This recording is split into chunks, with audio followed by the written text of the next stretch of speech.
আল্লাহর কোরআন বলছে আমরা কিয়ামতের দিনে আমার নবীর উম্মতেরা কিয়ামতের দিনে অন্যান্য নবীদের সাক্ষী হবে। জোরে বলুন সুবহানাল্লাহ। কেমন? কিয়ামতের দিনে মুসা নবীকে আল্লাহ ডাকবে যে তোমার কওমের লোকেরা কেন আমাকে মানেনি, অনেকে মানেনি। আল্লাহকে মুসা নবী বলবে আল্লাহ আমি দাওয়াত দিয়েছি ওরা শোনেনি। বদমাইশরা বলবে আল্লাহ তোমার নবী মিথ্যা বলছে, আমাদেরকে দাওয়াত দেয়নি। আল্লাহ বলবে মুসা তোমার সাক্ষী কই? ইব্রাহিম নবীকে আল্লাহ ডাকবেন আমাদের আব্বা জান, অন্যান্য নবী সবাইকে ডাকবে, শুধু আমার নবীকে আল্লাহ ডাকবে না যে তোমার উম্মত কেন আমাকে মানে নে। এটা আমার নবীর জন্য স্পেশাল। সব নবীকে আল্লাহ জিজ্ঞেস করবে।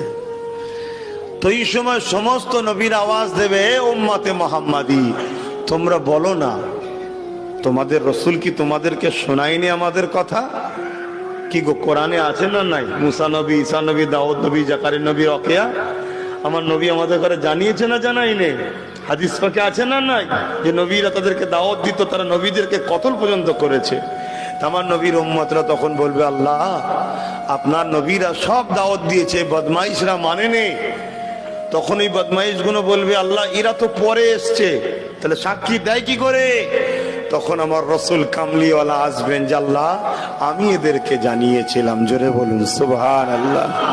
আর আমি জানি কি জানি না, আমার সাক্ষী তো খোদ আপনি নিজে। আপনি আমাকে ইলম দিয়েছেন কি দেননি সেটা তো আপনি নিজেই জানেন। জোরে বলুন সুবহানাল্লাহ।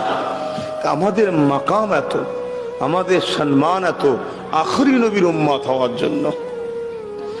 এই নবীর উম্মত জাহান্নামে যাবে যারা, আল্লাহ যেন আমাদের ঘরে না দেয়, বলুন আল্লাহুম্মা আমিন।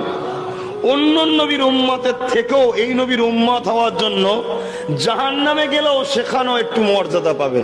ভুল ব্যাখ্যা নেবেন না যেন, বোঝাবার জন্য বলছি। অন্য নবীর উম্মতরা যখন জাহান্নামে যাবে তাদের চেহারাকে বিকৃত করে দেওয়া হবে, বিভৎস চেহারা করে দেওয়া হবে। তাদের মাথাকে জমিনের দিকে, পা দুটো উপর দিকে করে দেওয়া হবে।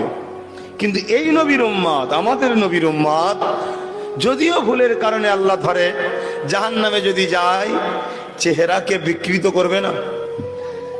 জাহান্নামের দরজার ফারিস্তা দেখে অবাক হয়ে যাবে, হে তোমরা কারা গো, তোমরা কোন নবীর উম্মত? তখন তারা জাহান্নামের গর্জন শুনে আমার নবীর নাম ভুলে যাবে।